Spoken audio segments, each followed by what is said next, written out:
All right. Well, let's go ahead and get started here this afternoon.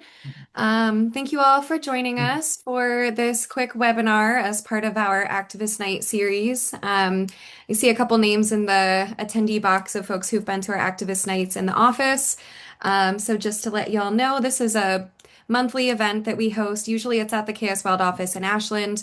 This is a special online webinar just to increase some accessibility and share some of this information with folks all across the region and the country. So thank you for being here. My name is Haley. I work as the communications manager for KS Wild. And with us tonight, we have Michael Dotson, who is the executive director for KS Wild. And we also have our partner and friend Annette here, who's doing some organizing in the Illinois Valley. So I'm going to hand it over to Michael for a presentation. Annette will share some information with us as well, and then we will have a quick Q&A at the end. Couple just housekeeping points before we get going. There is a chat feature at the bottom. So if any questions come up during this webinar, feel free to drop them down at the bottom. We will very likely wait until the end to answer questions. And we set aside hopefully about 20 minutes to answer questions. So we should be able to get to everything. And yeah, that being said, Michael, I'll hand it over to you and you can give me a signal or a nod or however you want me to let me know to Cool. change the slides here. Yeah, thanks, Haley. Welcome, everyone. Good to see a lot of familiar faces on the call.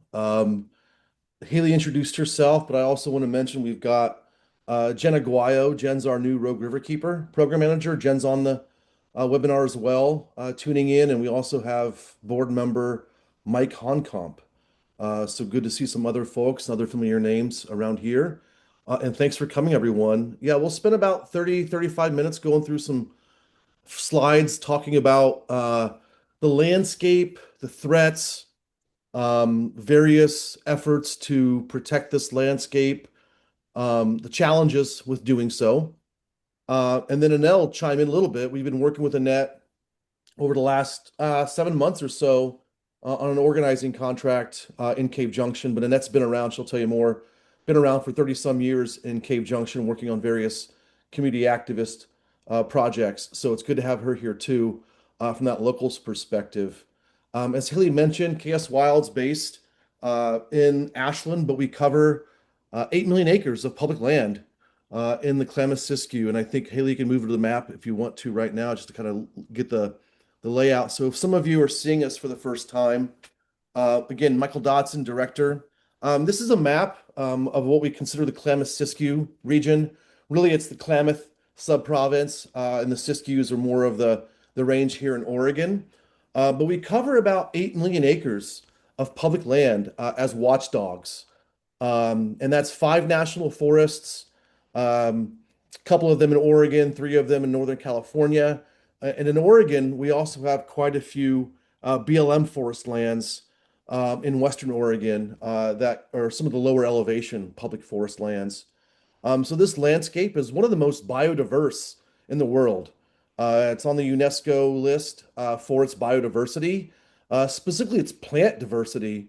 And that's a big thing we'll talk about today when we're looking at this landscape of the Kalmiopsis.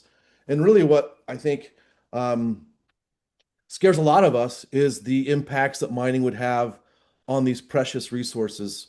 Some of which, a lot of these plants and things do not grow anywhere else in the world. They're endemic, which makes this place a really cool spot to live. And for those of us that live down here, we know about it. But for those of you out of the area, hope you've either visited or found ways to explore this area online. Next slide, Haley.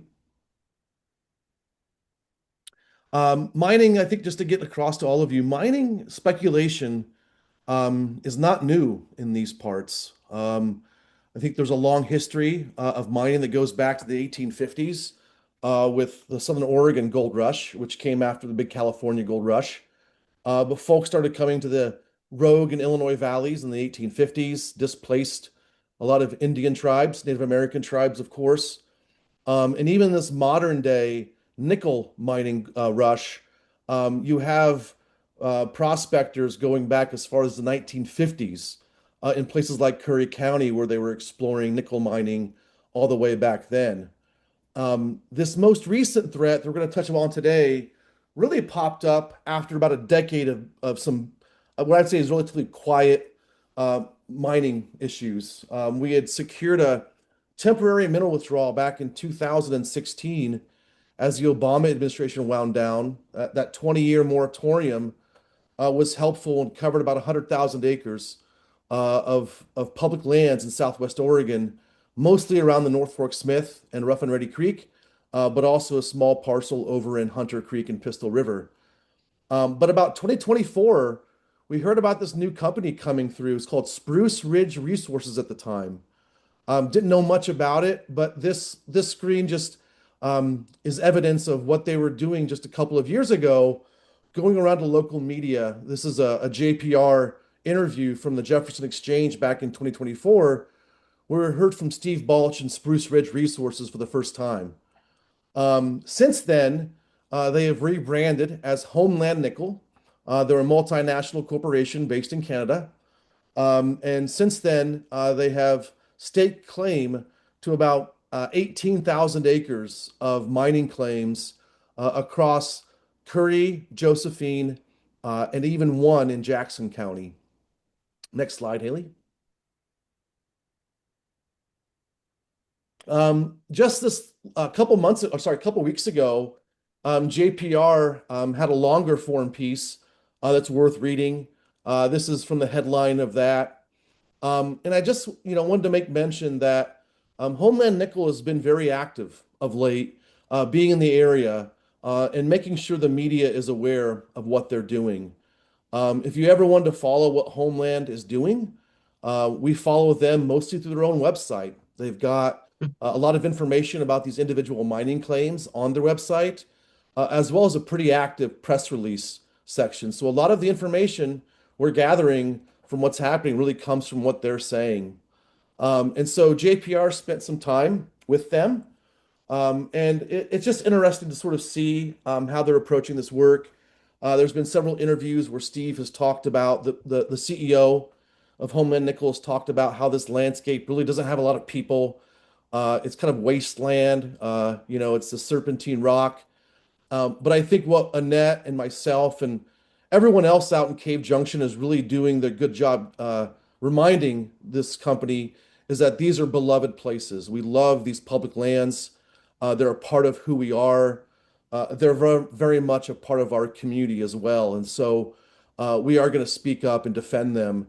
And I think this is really the wording on the side really kind of captures, I think, some of the biggest concerns of what's happening right now with this. And that's we have a political environment that is really interested in handing public lands over to big corporations for Mhm. resource extraction.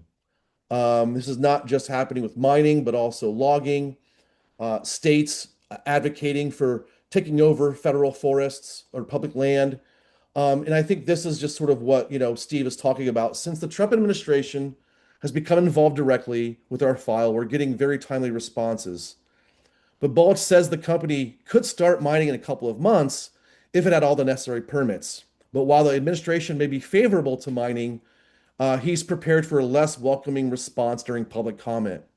And so, again, I think there's this understanding that we want to get across that not only are we concerned about environmental impacts, we're in an environment right now where the administration is taking away the public's right to comment. Mhm. The National Environmental Policy Act provides for the public engagement around decisions impacting our public lands.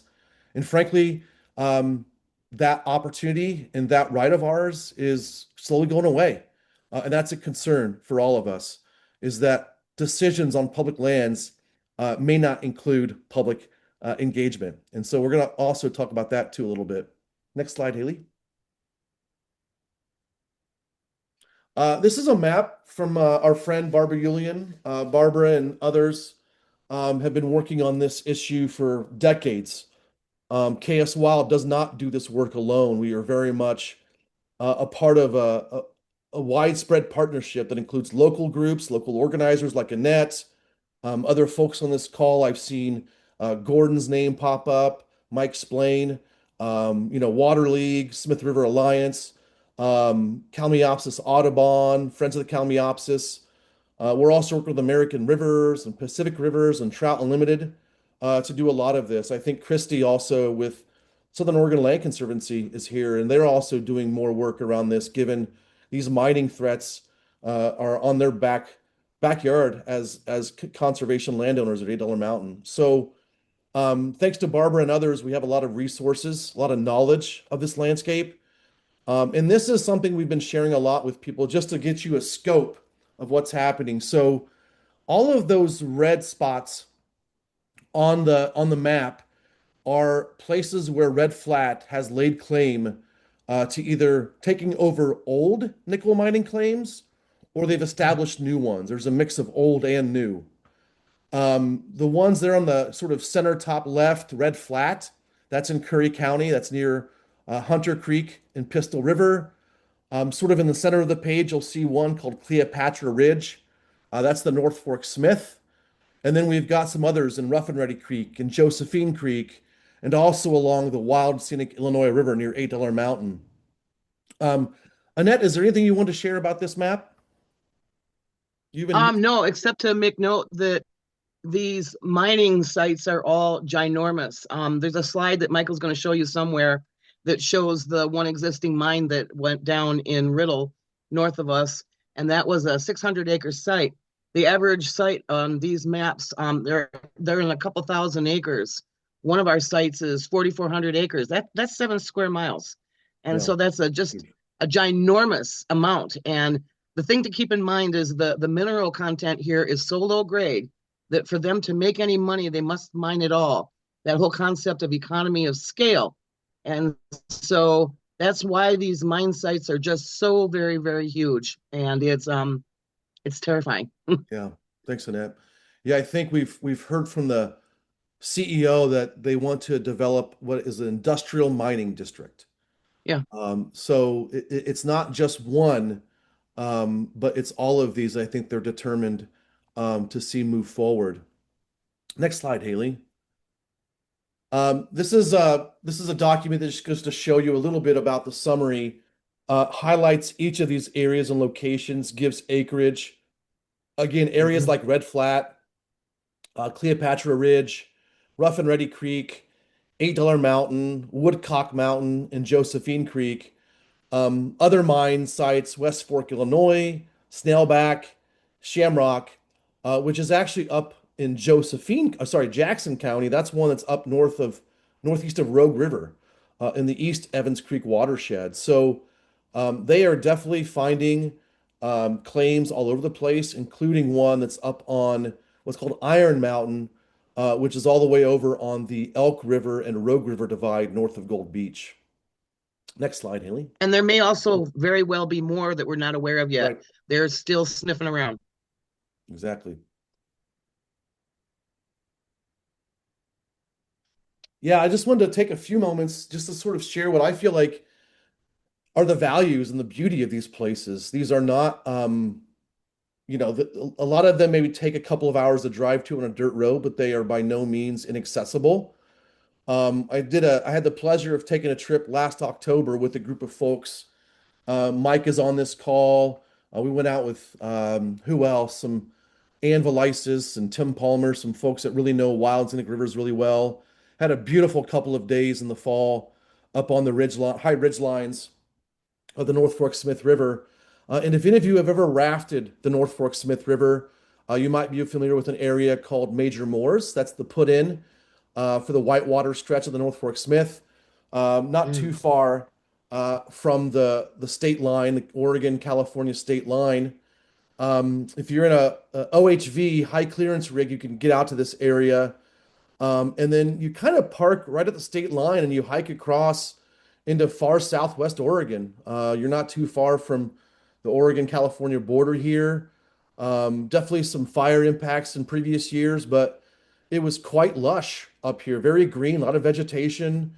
We saw a good handful of birds and deer in this area. So, also, we saw hunters that day. So, this is an area getting used by everyday people, whether they're driving their OHVs out there or side by sides. It is a popular place with the public to go visit. Next slide, Haley. Another field trip I was lucky to take for those maybe closer to the coast, if anyone's over there. Back in December, had a beautiful December day to go up to Red Flat. Red Flat is probably home to one of the most explored nickel mining deposits Mhm. we've had in a while. If you take a look at this landscape on Google Earth, you'll see what looks like kind of like football thread, like the threads of a football, kind of like these five or six just parallel lines just dug into the earth. And those were back from all the way to the 1950s when they were exploring for nickel. And so there's been some activity there, but it's just, again, relatively been pretty quiet. Um, Homeland Nickel purchased this claim and Cleopatra and other claims from a company that was called Red Flat Nickel. That was the precursor. And so this is an area that's in the Rogue River Siskiyou National Forest, probably about 10, 15 miles east, southeast of Gold Beach. Beautiful forest. You look east into the Kalmiopsis, you look west at the Pacific Ocean. Just a really nice area that has some unique geology as well and some rare plants that grow in that area. And so these last two pages are just screenshots. If you want to learn and see pictures from these areas, go to our website and these blogs are up. And I think the next slide, Haley, is one of Rough and Ready Creek, or correct, or $8 Mountain. Yeah, so there's that one you can explore. Back in June, Annette, myself, partners from Wild Salmon Center and Kamiopsis Audubon and some locals all came together with some in the business community to really talk about what was happening in the Illinois Valley. Out of all of these claims, about 18,000 acres, about 10, 11 different claims, the vast majority of them are in the Illinois River watershed. So that's definitely a concern for those living in O'Brien, Cave Junction, Selma, Kirby, and those areas. Um, Really a beautiful spot along the Illinois River where we stopped and talked about the wild and scenic. And really, I think the next slide that Haley will show is going to show you all where exactly these claims are located on $8 Mountain. It just goes to show you the Mhm. extent of where these claims are located. I think there's over a couple of thousand acres here. And you can look on the right side. So we're looking north. On the right side of the screen, you'll see little towns of Selma and Highway 199. And for those of you driving that route, $8 Mountain's pretty prominent. You could go to the boardwalk. You can see the boardwalk is listed on this, and Little Falls and the Green Bridge. So we've got a lot of claim blocks surrounding $8 Mountain, and the one on the bottom is opposite the river, over closer to the general area. They call it Free and Easy, but that's also Josephine Creek, and where Josephine Creek comes into the Wild and Scenic Illinois River. Annette, anything you want to share Mhm. about this one? Yeah, it is 2,380 at almost 2,400 acres, and it would literally destroy $8 Mountain. It's sitting right above the wild and scenic portion of the Illinois River. We've got world-class swimming holes here. Some of you are familiar with these swimming holes. It's just absolutely amazing the clarity of water. And it should be added that even in the winter, when these creeks and rivers around here are running at full flood, for those of you that are from outside the area, I'm from Wisconsin. Oh my God, to see the water clarity at full flood is just, it's almost a religious experience. The very idea that these waters would be contaminated with massive sedimentation and possible runoff from processing processes is just, it's unconscionable. Couldn't pick Yeah, a worse place to put a mine. yeah, agreed. Yeah, a lot of energy and investments have went into restoration of these salmon and steelhead waterways in Southwest Oregon and Northwest California, and it'd be a shame to see them destroyed. We're going to shift gears a little bit. I think what we've been able to do with this first 10, 15 minutes is give you all a little bit about the landscape. And I want to spend the next 10 or 15 minutes before Annette chimes in talking about the various policy efforts that come with what we're working on.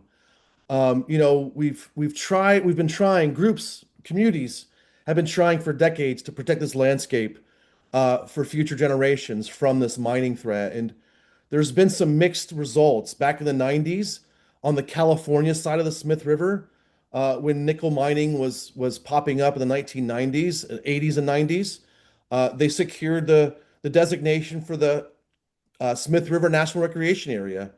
And with that came a ban on mining, which was great. But it left these watersheds, and especially the North Fork Smith River in Oregon, vulnerable. It was not protected that way. And so, for many years, groups have been working on what's called a mineral withdrawal. So, Haley, if you want to go to the next slide, we can talk about that a little bit.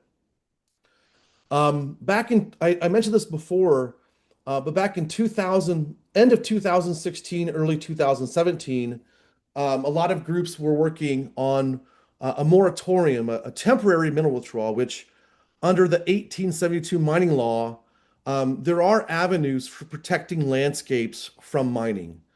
You have to jump through a lot of hoops to do that. But at the time, we had a lot of local bipartisan community support for this mineral withdrawal. Del Norte County Commission, the Curry County Commission, Cave Junction Mayor, Cave Junction City Council, Wild Rivers Chamber of Commerce, the Illinois River Chamber of Commerce, the Del Norte Chamber of Commerce. A lot of entities that understand the value of their waterways and fisheries have real concerns about how this might impact water quality, how might it affect the fishing economy, but also in general, how it's going to affect outdoor recreation or public lands access or biodiversity in general. So we were able to secure a 20-year moratorium on mining in a number of these watersheds. That included, again, Hunter Creek, Pistol River, North Fork Smith River, and Rough and Ready Creek. And that was about 101,000 acres. What that did was it stopped new claims from being staked in those watersheds.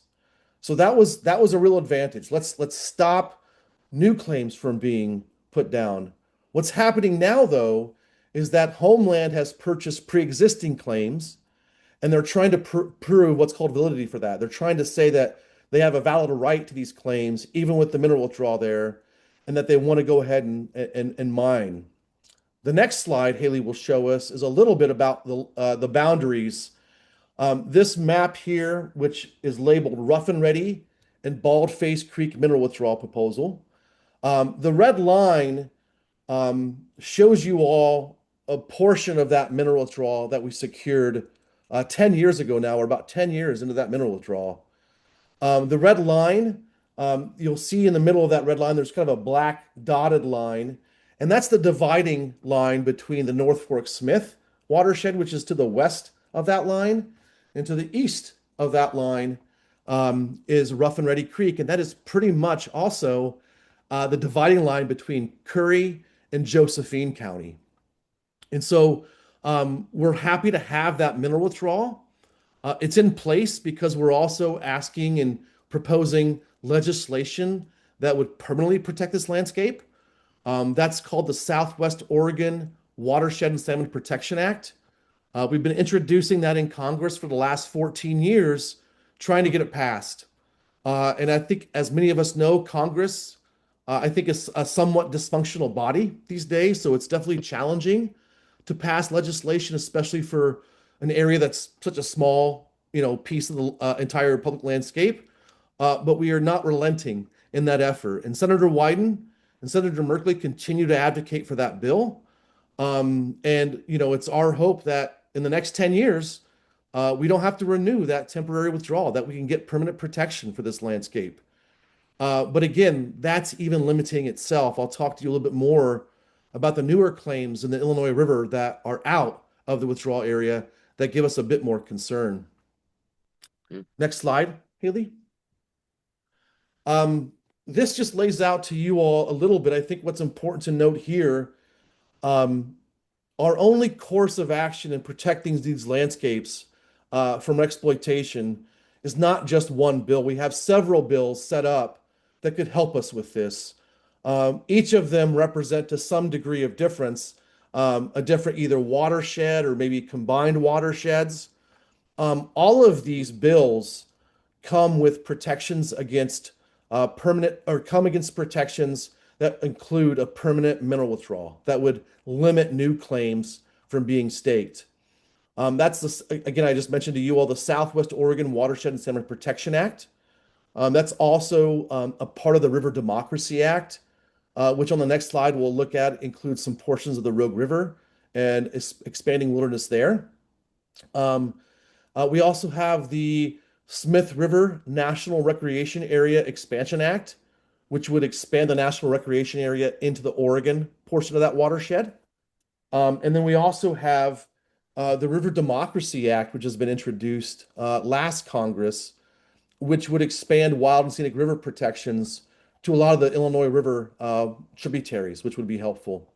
This map just goes to show you all like the bills we have in the hopper, as I call them, would include about 250,000 acres of protections for public land in the Rogue and the Illinois. So it's pretty impressive in terms of what it would accomplish. Again, those red lines are the mineral withdrawal. You'll see some dotted kind of X'd out lines, which would be the establishment of national recreation areas or the expansion of national recreation areas, which also come with mineral withdrawals. And then, of course, right there in the middle, you can see how all of this landscape is really protected and adjacent to the Kalmiopsis wilderness. A lot of those landscapes in the Smith River and Rough and Ready Creek are part of the South Kalmiopsis roadless area. These are also roadless areas that don't have a lot of, roads punched into them, and so wildlife doesn't have a whole lot of disconnectivity in these landscapes. This is really an extension of our treasured wilderness of the Kalmiopsis and ensuring Mhm. we can focus public lands on conservation and not extraction. Next Yeah. slide, Haley. This opens up the window a little bit. I was telling you all about the River Democracy Act. What we're learning a lot from Homeland Nickel is that they are actively exploring for new claims in places, and that includes the Mhm. Illinois River watershed. Mhm. And so when we think about future claims and getting ahead of that issue, the River Democracy Act as a whole would protect about 3,000 acres of Oregon's waterways as wild and scenic. What comes with wild and scenic what does come with wild and scenic designation is permanent mineral withdrawals. And what's unique about this River Democracy Act is that the language around the Illinois River's tributaries and expanding those to become wild and scenic is we also have provisions that would include all the associated wetlands and fens with that waterway. So it would go a long way to getting this River Democracy Act passed so we could get those permanent protections in place also for the Illinois River. This bill is a little farther away. It's not quite gotten through the Senate E&R committee, which is the committee that traditionally hears public lands bills. We have been able to secure bipartisan support from Democrats and Republicans for the mineral withdrawal. But this River Democracy Act and the expanse of this bill kind of makes it a bit more elusive at this point. It's still in the Mhm. hopper, but we've got more work to do with Senator Wyden to advance this. Next slide, Haley.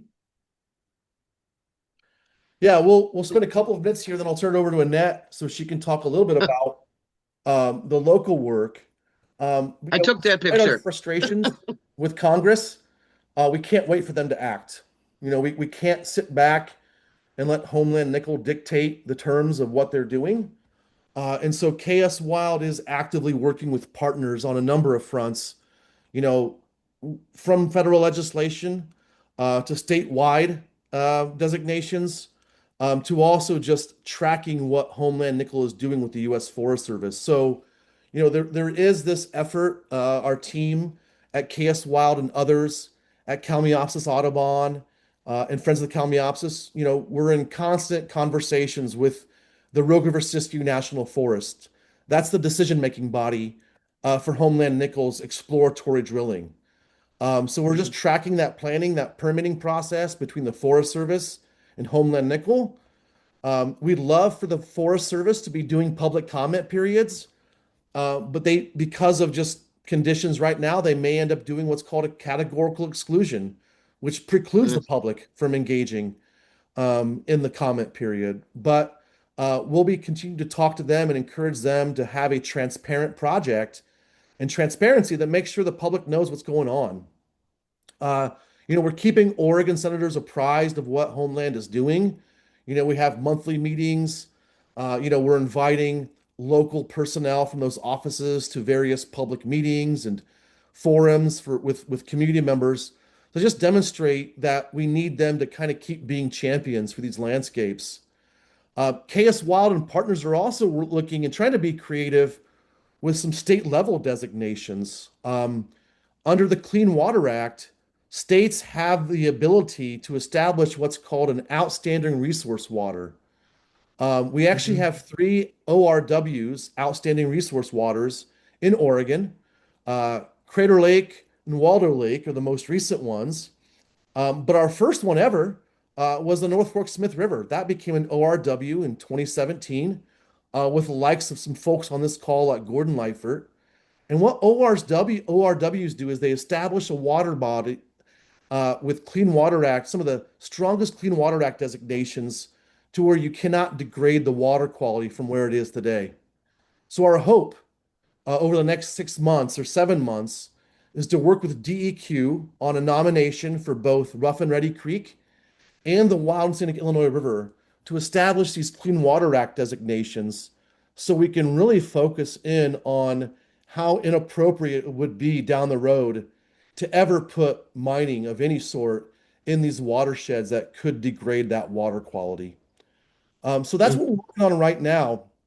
Next slide, I Can think. I add something Yeah, about that picture? yeah. Um, I want to just point out, folks, if you notice those giant puppets in the back there, one of the reasons we had a big party at my place and we made half of those signs in my yard. And we had a couple hundred people at that meeting. And that helped us get that 20-year withdrawal designation. Senator Wyden's Yeah. office, he said it knocked his socks off. That was his exact words when he saw how many people showed up. And so a lot of times people will say, why are you guys doing all this ridiculous stuff with these giant puppets and all this theatrics and all that? Because it brings out the TV cameras and Yeah, then we get our message out to thousands of people and we knock the socks off the legislators. yeah, So I just can't stress enough how totally. important building that citizens component is. You can't just kind of turn it on and off like a faucet. It's a lot of grassroots work to get to the point where you got a couple hundred people that will show up to a hearing and do this kind of display. Yeah, and I think that was 2015. That picture Yeah, was either that's in Grants Pass 2015 or right there. Yeah. 2016 outside of Ann Basker Yep. Auditorium. I was there. I think Yep. the inside of the room was stuffed to the gills, and I was outside with the puppets and others because we couldn't even get in and testify. Yeah. And yeah, I think it was really that momentum that essentially, the Forest Service saw the momentum and the And community came out and really rallied for their rivers that day. Um, there's about 10 angry miners. yeah, yeah, that's right.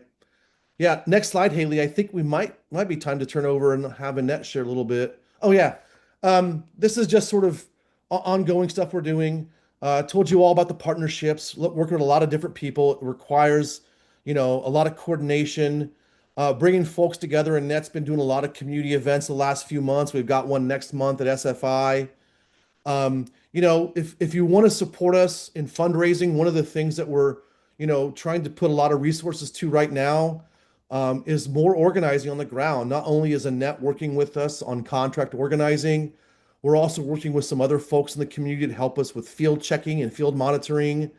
And all of that is really helpful because again, KS Wild is trying to cover 8 million acres from Mount Shasta to the Redwoods to the Crater Lake to the Kalmiopsis. So, raising some funds to help us put some resources into the local community is always helpful. And then there's just another person that I just want to mention, a gentleman by the name of Roger Flynn. Roger has an outfit called Western Mining Action Project. He's probably the premier attorney in the country when it comes to mining law. And so it's just really helpful to have these experts, a phone call away when we're trying to figure things out, to just have as advisors and support network as we learn more about what's happening. Next slide, Haley. Yeah, and this is where I'll hand it over to Annette. Like, when we're waiting for the Forest Service to come up with permits and planning processes and comment periods, we're kind of just twiddling our thumbs and we can't just sit back. And so Annette's going to spend about, I don't know, 5, 7 minutes here just talking to you all about what we're working on in Cave Junction and Illinois Valley, some little subgroups she has. So if anyone on the call is say from Cave Junction or Josephine County and wants to plug in, you'll find ways of doing that. So take it away, Annette. There's a lot of ways people can plug in. Yeah, hi, I'm Annette McGee-Rosh. I've been fighting corporate mining proposals for 45 years. I'm from the state of Wisconsin, spent 15 years back there fighting Exxon. We finally won, put together the largest citizen alliance over a single issue east of the Mississippi. It was quite something. Anyway, I kind of wanted to start off with a Mark Twain quote. A miner is a liar standing next to a hole in the ground. There's a lot of truth in that. And I want to kind of just also make a comment about Homeland Nickel's name choice. It's just an unbelievable amount of gall to call themselves Homeland Nickel. They're a foreign company, and that should not be forgotten. They've got a partner called Patriot Nickel. It's not a partner, it's their child. They gave birth to it to make themselves look like they have an American component, but it is still very much Homeland Nickel. And it should also be noted that this corporation is tied in. They've got a lot of ties with a lot of really, really large, much larger corporate partners. And it's not unusual for these junior mining companies to, they do their exploration and their speculation. And there's a reason why they call it exploration and speculation. And then when they get to the point of actually developing an actual mine or get permitted to go ahead, they sell out to a much bigger concern. So that is something we need to monitor and watch for very closely as well.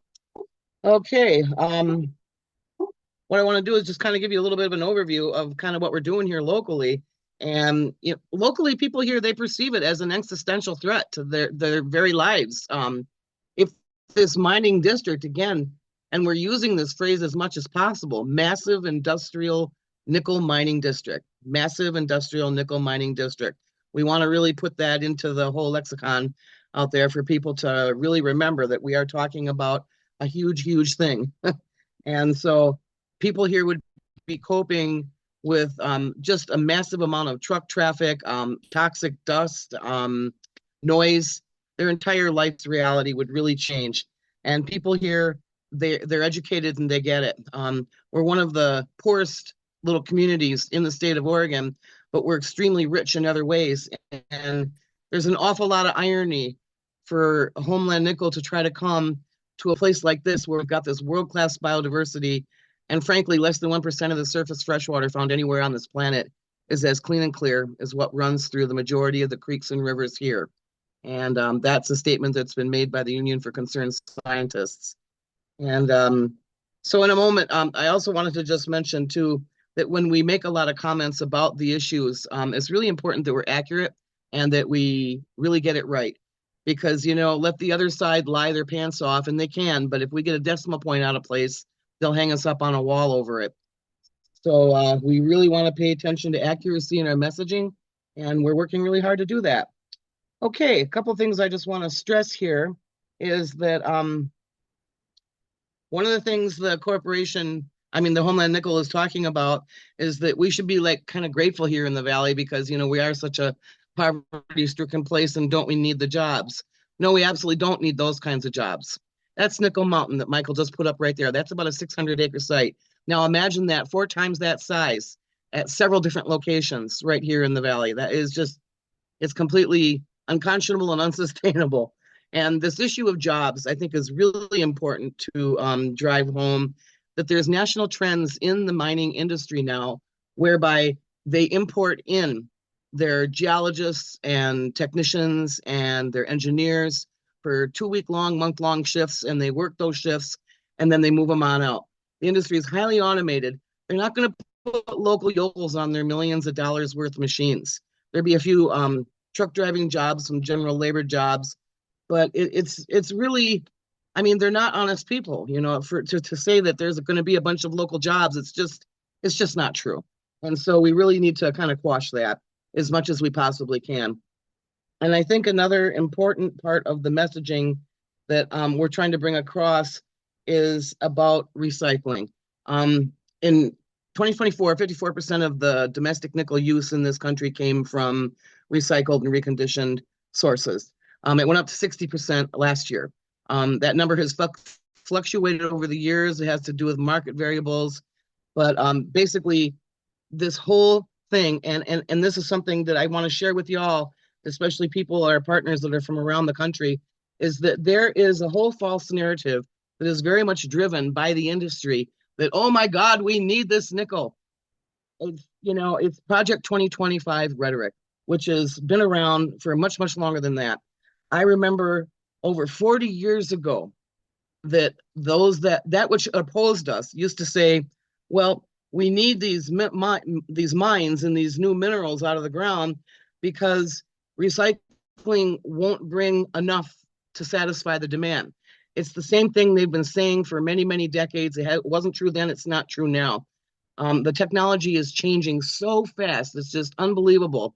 And so the real true message here is about renovation and recovery and, getting people to recycle. My gosh, there's a lot of advances now to make sure that EV batteries and cell phone batteries have more life to them and then they can last longer, and getting them to the right places to be recycled.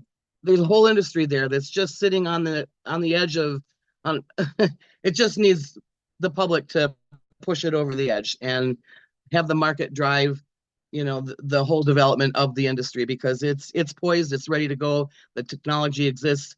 We need to be mining our junkyards and our landfills and our backyards, and that's one of the things we're doing locally here. We've one of our local projects, which is, I've probably only got a few minutes left here.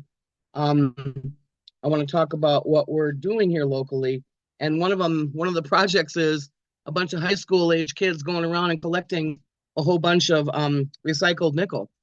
Stainless steel is 8 to 14% nickel. And so can you imagine a bunch of nice looking high school kids rolling into a Homeland Nickel shareholders meeting in Delaware with some wagons full of recycled nickel? Here you go, boys. Now, wasn't that easier than hauling it out of the ground? And that technology really needs the attention that we can give it, as much attention as we can give it. So some of the local projects that we're doing, and if any of you guys want to get involved, here's one right off the top that we would love to have you involved in. It's called our 100 Words Project. We're asking everybody to write 100 words. That's about 4 or 5 sentences that describe your feelings about this place. Whether you live in Massachusetts and you just visit here every now and then, it's important to note that these are everybody's lands in this country. These are not Homeland Nickel's lands. These are public lands. And these places are so pristine and so beautiful. So a couple of sentences about how you feel about this place, and concluding with a sentence about why you don't want to see it mined. And send that to protectourwildrivers@gmail.com. And it'll be included in a zine that we're putting together. And when we have about 100 or so of these statements, again, we'll put it into a little booklet and hold a press conference in the parking lot of one of the TV stations, and have 10 or 12 of these statements be read before we hand the magazine off to the media, the legislators, the agencies, and the mining companies and shareholders as well. And a big part of what we're about is helping our citizenry get heard. And their voice needs to be a part of this, as much as the powers that be are violating NEPA and trying to take away our rights to speak. We need to backfill that with very much our own grassroots megaphones. And this 100 Words Project very much goes to that. Another thing we're doing here locally is we're having contests. We're putting together a logo contest. We've come up with this acronym, Protect Our Wild Rivers.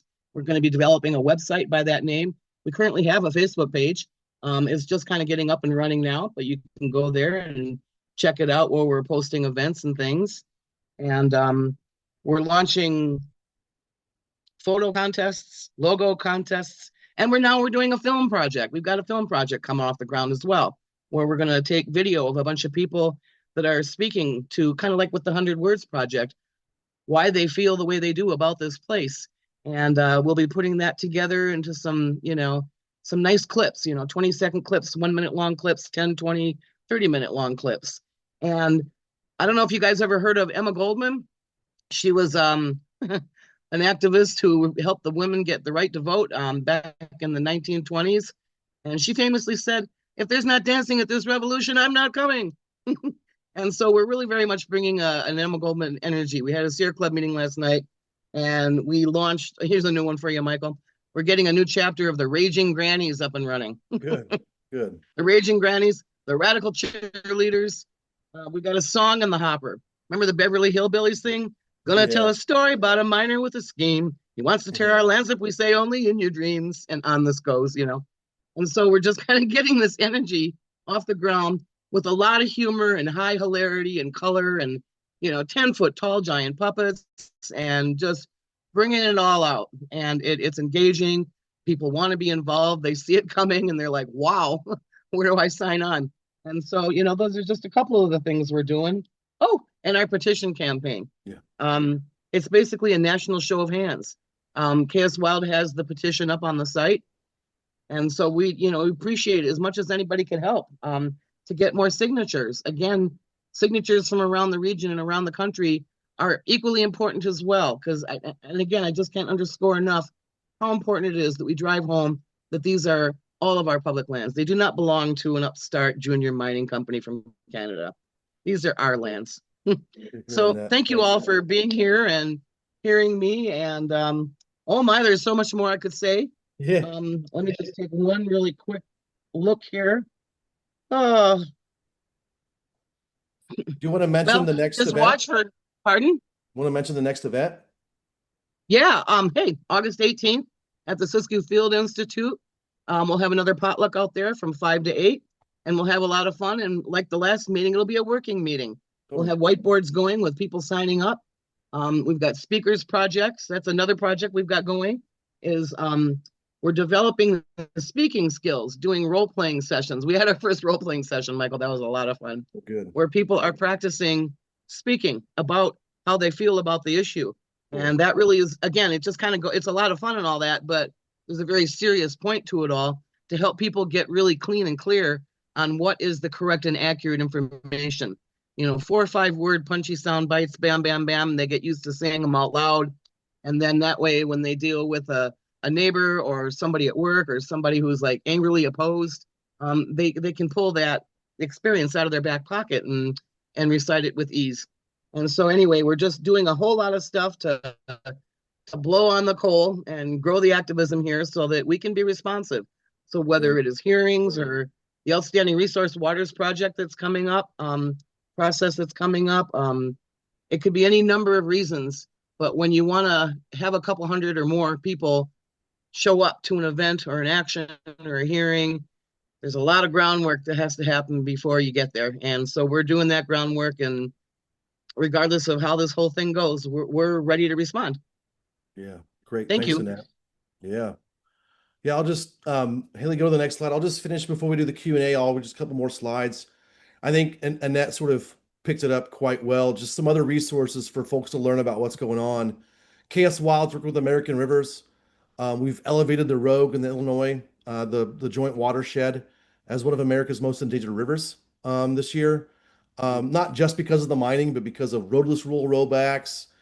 Western Oregon BLM wants to redo their management plan for increasing logging by 4 or 5 times. So, the work Annette is doing, I think, and we're doing out in the Illinois Valley is not just about the mining. It's just about this time we're in where public lands and biodiversity and waterways and a lot of those values we love, they're just under attack. And so we just want to keep raising the profile of this place. A couple other And we're growing new leaders. Totally. Yeah. Next slide, Haley. A couple other places for folks to check out and learn more. I spent a lot of time. There's another group, national group, international group, NGO called Earthworks Action. Has some great resources about mining law, recycling. This is just one of those things, you all, that is such a hard issue to work around because we have outdated laws that still govern, mining from the 1870s. Makes it hard to do much, but we keep following the process. Hope for public engagement. They still have to attain like clean water and endangered species consultation. So there's a long road ahead.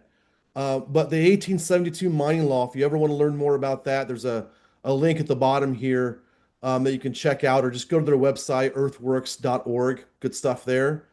Lastly, there's also a really great report they have from 2024. Haley can pull that up. It's all about minimizing our impacts. Actually, skip this one, Haley. That's Mm, fine. That could be skipped. Yeah, this one here. Like Annette said, like it's not inevitable that we have to mine these places for technology, for minerals mm, to fuel green technology. I think this idea that we have to accept mining and all of the processing and energy intensity that goes into creating these, we don't even know if this is the right kind of nickel for green batteries. It could just be for stainless steel use.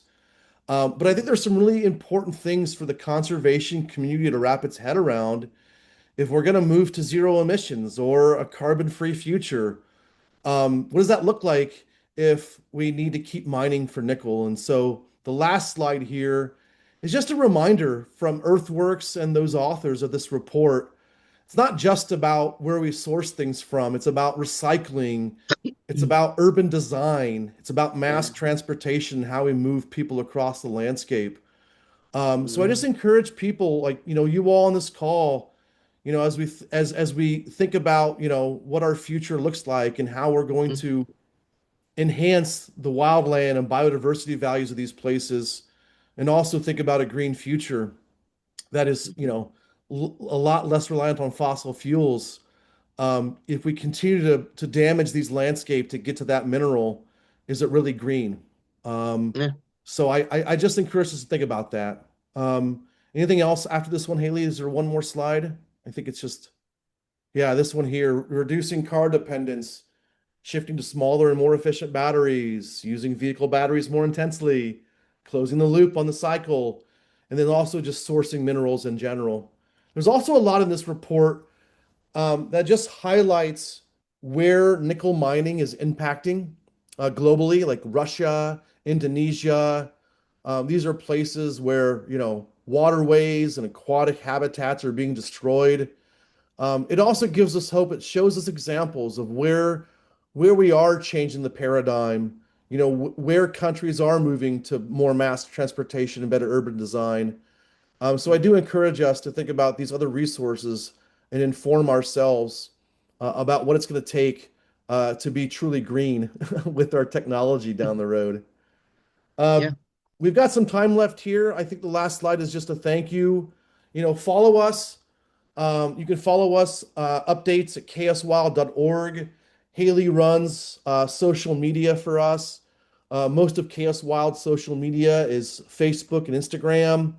We'll often post, links or new stories or new blogs there. Um, Annette has a little group out in the Illinois Valley, Protect Our Wild Rivers. That's got a Facebook page now. I think we'll have some more digital presence with them down the road.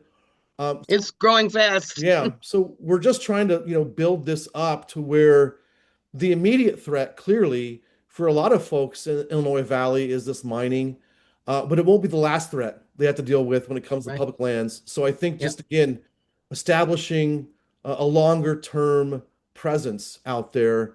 KS Wild has a history with the Siskiyou project. If any of you know them from back in the day, and Annette and I are working hard to make sure we build that presence back up out there. Yeah. Can I add just real quickly? Yeah. I think it's really important to note, Michael and I were having a conversation about this earlier today, excuse me, that it's very American. This whole extractive industry addiction, this, going into the raw wilderness and getting the resources that you need. Over in Europe, where their lands have been pretty much trashed many generations beforehand, they're quicker to embrace the ideas of the recycling.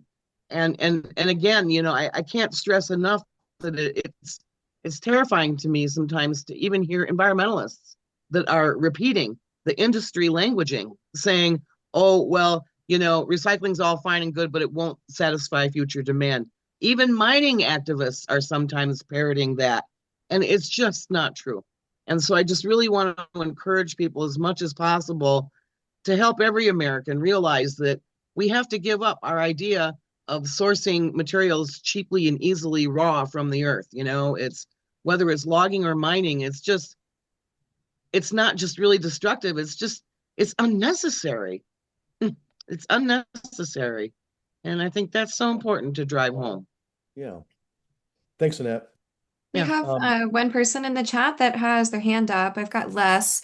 Um, so, Les, yeah. I believe you should be able to unmute yourself if you have a question. Feel free to throw it out there.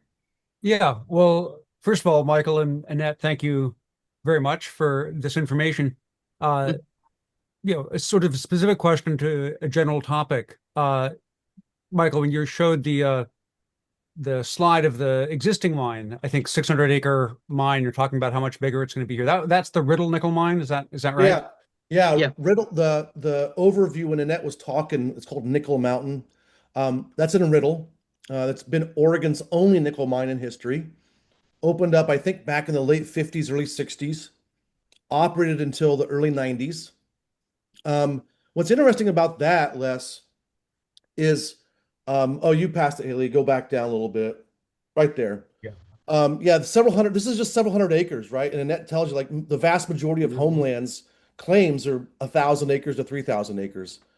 And Yeah. so what I'm familiar with about this is that the history of nickel at Riddle was, again, they were processing fairly low grade, like less than 2% nickel.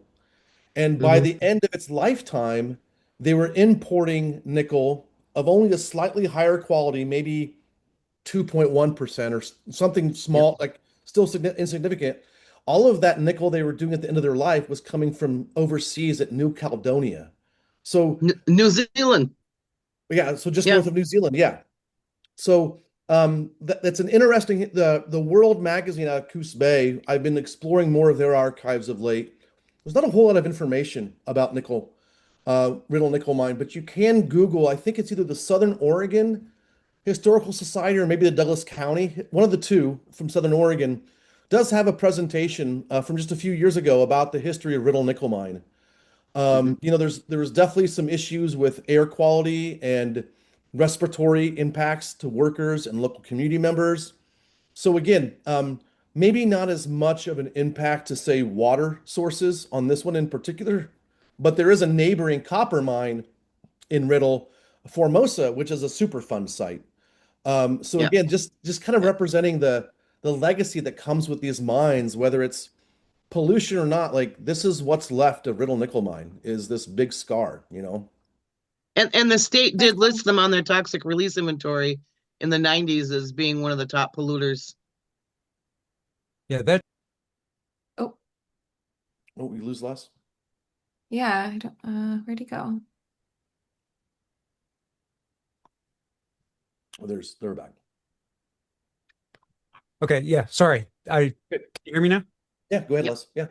Yeah, you touched on exactly where I wanted to go with this, was to actually look then at the historical nickel mine. Riddle is the best example, but another one would be whether it's through a separate corporate entity or not, if so-called Homeland Nickel uh, is associated with other projects in the past, not just an Oregon mine, an Oregon nickel mine, but this particular corporation. What are their past Yeah. activities? What is their record for uh, actually doing mining without damaging the surrounding water, the air pollution? What's their record of not only how many jobs are created, but how safe are those jobs, and what are the impacts for the health Yeah.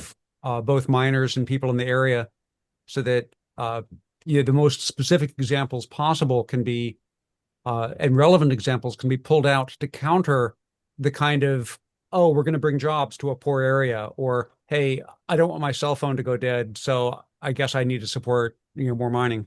Mhm. I think Yeah. the key here is Homeland Nickel is a new entity, but they have they have got very close relationships with a lot of people who have many, many decades long histories with much, much larger mining concerns. Yeah. And that one of the things that we're talking about doing is some investigation to find out who some of these cats are. So while Homeland Nickel itself doesn't have an actual history, one thing that is very, very safe to say, and we should encourage everybody to do it, is to ask any mining company at all.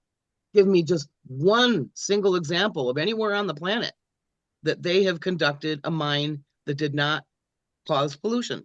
It's not possible. It's because it's the activity is the EPA admits hard rock mining is like the most destructive land use activity that there is. It's for them to say they can mine environmentally clean or green is just it's ludicrous. Yeah, it's And so far-fetched. while we don't know specifically, Homeland Nickel doesn't have a specific track record as an entity, they are in very close partnership. And the like Michael was talking about, perusing their own documents and their own YouTube shows and their own press releases, you'll see this big list of names of people, kind of a who's who in the major mining business. And these guys are all tied to really dirty, polluting mines. Yeah. Yeah, Les, I'm learning a little bit about some of the terminology of the mining industry, and they often refer to some companies as junior mining companies. And these junior mining companies are often kind of what I would call like a crowdsourcing of funding. They're trying to build a bunch of investors. So if they Yeah. find a valuable nickel lode or a valuable lode, they're working, like as Annette says, they're working with these more established operational companies that actually do the work. So there's a report out from Rainforest Action Network that has recently looked at sort of the financial contributors to these big mining companies internationally. That again, claiming green energy is the result, but have a pretty long reputation of human rights and environmental rights violations. Yeah, and Um, right now they have a partner that's in Brazil, and they're touting this green Brazilian mining process, and they're putting this Brazilian partner in charge of their operational developments, which is really scary. First of all, the Brazil mine is just a pilot project. It's not an operating mine. It's not even slated to operate until 2030, and there's all kinds of opposition there because there's been some really bad mining disasters in Brazil in the Mhm. last decade. So, it's like these guys, they have no problem with bending and stretching the truth to fit their narratives. yeah. There's a question I see, Haley, from Andre. What are companies like Homeland required to do legally to repair the damage they do? You Mm, know, I think that's still up in the air somewhat, Andre. There's a lot of examples we've seen of mining companies going bankrupt and yep, leaving the public to pay for the reclamation. yep. Reclamation is supposed to be part of any planning operation. So, if things were to kind of keep moving forward, um, with Homeland Nickel in terms of there's a plan of operation required for just exploratory drilling, and then that leads to more information about further exploration or development and advancement. That's really what is the responsibility of the agency. If we're talking about Homeland Nickel developing in landscapes with rare plants that grow nowhere else in the world, there's not a lot of mitigation you can do to transplant an endemic plant somewhere else 50 miles away. It doesn't grow there usually. Yeah. So I think those are definitely concerns that would come up in any sort of significant plan of operation is holding the company accountable to reclamation and repair, and just hope it's not one of those companies that goes belly up and reclamation is left to the American taxpayers. Well, what they typically do, and even if this company does sell out to one of the senior mining companies, is like the one of the big battles that I fought in Wisconsin. We fought Exxon, and they created what they called the Crandon Mining Company. And when they were done mining, well, they didn't get that one off the ground. Another example is a Kennecott mine in the same state. But what they do is they give them these small little folksy names, and the mining operation goes under that name. And then as soon as they quit with the operations, that subsidiary goes bankrupt, and they cut ties with the mothership, and they're no longer legally liable. See ya, bye. And they're very, very good at doing that. Yeah. Yeah, we'll go ahead and wrap up, you all. We have I one see more a person couple. with their hand up if you want to Oh take yeah, one more just question. also, You don't have, I know well, we're a couple minutes over, but that's fine. I was just going to answer Mark's question. I think we will be sharing this, Haley, right? I think people that signed up, we had a lot of signups, not as many people. So I think we'll probably just follow up with at least the people here, right? That we have this Mhm. recording. yeah, definitely. I'm Okay, recording this, so I will send an email out to all the attendees tomorrow with all the links that we've talked about today, cool. including the petition, the websites, Homeland Nickel's site. I can link this petition or this presentation itself, so y'all Cool. can browse it and take a closer look at some of these maps. Do you want to take Again, one more question, yeah, Michael yeah, let's and do it. Annette, Yeah, before totally. we? Let's do it. Okay, looks like Gordon. Gordon. So Gordon, you Hi, should be Gordon. able to unmute if you would like. Okay. Can you hear me? Hey, Gordon. Yep. Hi. Uh, yeah, I wanted to just mention a few things. I took some notes while Mm-hmm. the program was going on, and uh, I had trouble getting onto the Zoom. It's a little working a little different, but I wanted to just mention a few things. I don't really need comments right now. I just Okay. jotted some things down. But we need to look at the original intent of the 1872 mining law. And the first thing it was to do was to bring order to the chaos of the mining happening in the West.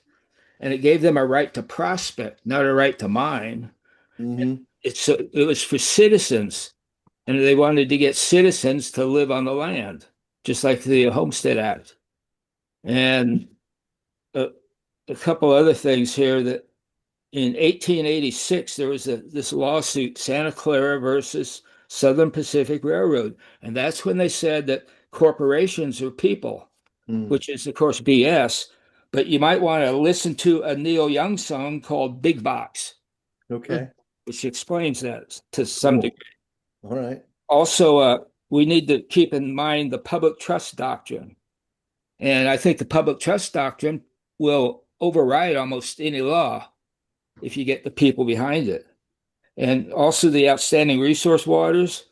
The North Fork Smith is already an outstanding resource water. That was the first one in Oregon. Mm. And if you if you can't degrade the water, there's nothing they can do with moving soil. They can't Right. even explore with their drilling because you get 10 feet of rain out there a year. Yeah. And so, so there's a couple things we need to look at. The corporations or people is Yeah. a bad one, and it's also we need to look at due diligence. When they like put in the mining 20-year moratorium, they did due diligence. They had public Yeah. comment, they had scientific studies, they had, the legislatures talk to each other, and then they put in the 20-year moratorium. You can't just reverse something like that just willy-nilly without having the same due diligence.